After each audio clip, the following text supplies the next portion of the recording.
622 odeurs de mort dans des circonstances normales, les yeux gris foncés n'attiraient généralement pas l'attention. De tels élèves étaient rares à Inti mais pas rares dans des endroits comme le royaume de Loen. Cependant, Franca sentait qu'il y avait des informations cruciales cachées à l'intérieur. Morant Avini était soupçonné d'être une personne miroir. La démone de Black Clarice a poursuivi le peuple miroir, étant un demi-dieu de la voie démoniaque étroitement lié au monde miroir, il partageait tous ses yeux gris foncés inhabituels. Trop de coïncidences, n'est-ce pas? Qu'est-ce qui ne va pas? Jenna a demandé avec inquiétude lorsque Franca a fait une pause. Franca délibéra quelques secondes avant de révéler que la démone du noir partageait la même couleur d'yeux que Morant Avini. Finalement, elle a déclaré « Aucune des personnes miroirs que nous avons rencontrées auparavant n'avait de telles caractéristiques. Seules les personnes miroirs relativement spéciales en ont. La démone du noir est elle aussi une personne miroir. » Devina Jenna, ses pensées vagabondant. « Impossible », a nié inconsciemment Franca. Elle m'a même chargée d'enquêter sur les gens du miroir. C'est vrai, ce n'est pas impossible.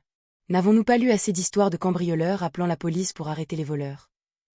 Anthony réfléchit un instant et dit « Serait-ce un symbole de corruption par la démone primordiale du miroir? Des personnes miroirs spéciales à un certain niveau pourraient-elles avoir une telle couleur d'yeux? Serait-ce la même chose pour une démone qui est devenue un demi-dieu et a été corrompue? Non, Morant Avini aurait dû avoir les yeux gris foncés pour commencer. Il est impossible pour le peuple miroir qu'il a remplacé de changer la couleur de ses yeux sans éveiller les soupçons. Réfléchit Franca et en déduisit. En d'autres termes, la démone du noir vient-elle de la même famille que le Morant Avini original? Je pensais auparavant qu'elle appartenait à la famille Sauron et qu'elle était l'aînée de Bronze Sauron. Sinon, elle n'aurait pas nourri une déesse aussi simple d'esprit. Maintenant, cela ne semble pas être le cas.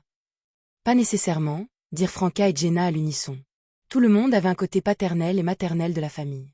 Ce n'est pas parce qu'ils étaient de la famille Sauron qu'ils n'étaient pas d'une famille aux yeux gris foncés. Franca hésita quelques secondes avant de dire. Cela fait un moment que je n'ai pas mis à jour l'enquête sur la démone des Noirs sur le Mirror People. Je prévois de lui rendre visite cette semaine et de discuter de Morant Avini.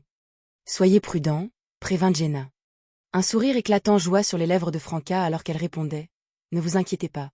Elle m'a chargé de l'enquête Mirror People, elle devrait donc s'attendre à des mises à jour. Si elle a des liens avec Morant Avini, on pourrait voir quelque chose se jouer prochainement pour le ministre de l'Industrie. Sinon, nous pouvons demander son aide. Sur l'île de Hante, Lumian se promenait dans les rues faiblement éclairées, savourant la brise marine fraîche qui remplaçait la chaleur précédente alors qu'il retournait nonchalamment vers les baies.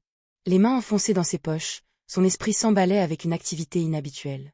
Il passa au crible les légendes et les histoires qu'il avait récemment rassemblées, essayant de découvrir des indices sur l'insaisissable démon.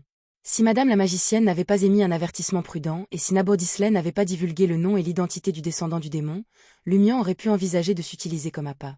Dans de telles circonstances, il aurait pu montrer sa méchanceté, concevoir un plan avec une chance de succès, déclenchant la prémonition de danger du démon, l'attirant pour éliminer la menace perçue.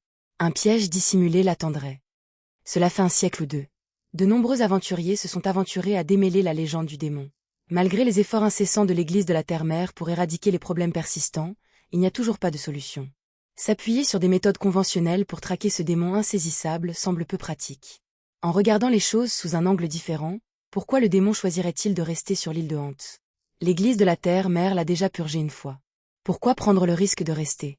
Si c'était moi, j'aurais déménagé il y a longtemps. En tant que démon, où ne pourrais-je pas survivre? Si je croyais vraiment que j'étais un criminel très intelligent, un véritable criminel, pourquoi utiliser une telle méthode pour narguer le clergé de l'Église de la Terre-Mère? Cela deviendrait ennuyeux après toutes ces années. Pourrait-il y avoir une raison à sa persistance sur l'île de Hante? Est-il peut-être partiellement scellé? Ou y a-t-il quelque chose de profondément significatif enfoui sur l'île qui ne peut pas être déplacé? La vallée embrassée de flammes sulfureuses? De plus, les démons peuvent vivre des siècles, mais pas les gens ordinaires. Si le démon se cachait effectivement dans les villes humaines, il devrait changer d'identité toutes les quelques décennies, laissant potentiellement des traces. L'île de Hante sert de port de transit pour les routes commerciales entre les continents du Nord et du Sud. Avec de nombreux colons étrangers, le démon peut se forger sans effort une nouvelle identité. Mais comment peut-il sortir en douceur de la scène avec son identité d'origine? Les résidents ici suivent tous dévotement la Terre-Mère. À leur disparition, ils sont invariablement envoyés à la cathédrale pour une veillée funéraire. Un démon aurait-il l'audace de feindre la mort et de se soumettre à l'examen minutieux de la Terre-Mère et au contact purificateur de l'eau bénite? Oui, disparaître est la solution optimale. Qu'il s'agisse d'une aventure en mer ou d'une disparition dans la forêt, il évite efficacement les problèmes correspondants. Chaque année, des gens disparaissent dans la forêt à l'extérieur de la ville. Le démon a-t-il délibérément orchestré certains accidents, cachant parmi eux sa mort? Les pensées de Lumian s'affrontaient alors qu'il formulait progressivement des déductions et des spéculations. C'était aussi un renforcement des pouvoirs d'un conspirateur et une méthode pour digérer la potion. Il avait une vague compréhension de toute la situation. Si je veux localiser le démon caché parmi les humains, je dois trouver la mystérieuse vallée embrassée de flammes de soufre au plus profond de la forêt. Pour percer le secret de la vallée, je dois compter sur ce démon. Ces deux questions sont probablement liées et indissociables. Lumian avait un plan provisoire pour l'enquête de demain. Je vais commencer par explorer la forêt, en utilisant mes pouvoirs de chasseur pour rechercher les restes des disparus. Si j'en découvre un ou deux et qu'ils conservent encore une structure comestible, je les rapporterai à Ludwig et déterminerai qui le défunt a rencontré pour la dernière fois. Tout au long de ce processus, sans alerter le clergé de l'église de la Terre-Mère, je creuserai plus profondément dans l'île pour identifier toute anomalie. Si elles existent, de quel genre d'anomalie s'agit-il? Alors qu'il se promenait tranquillement, Lumian leva soudain les yeux et observa les étoiles dans le ciel voilé par des nuages sombres. En un instant, une pluie torrentielle s'est abattue. Des gouttes de pluie sont tombées devant Lumian. Sans parapluie, il n'a eu d'autre choix que de se précipiter sous les combles d'un immeuble de 3 étages dans la rue et de se réfugier devant un café aux lumières éteintes. Il attendit impassiblement que la tempête se termine. Les quelques piétons sur la route ont déployé leurs parapluies. Lumian ne put s'empêcher de rire en se rappelant la représentation courante des îles de la mer Berserk dans le guide de voyage. Le temps est très irrégulier. N'oubliez pas d'apporter un parapluie ou un chapeau lorsque vous sortez.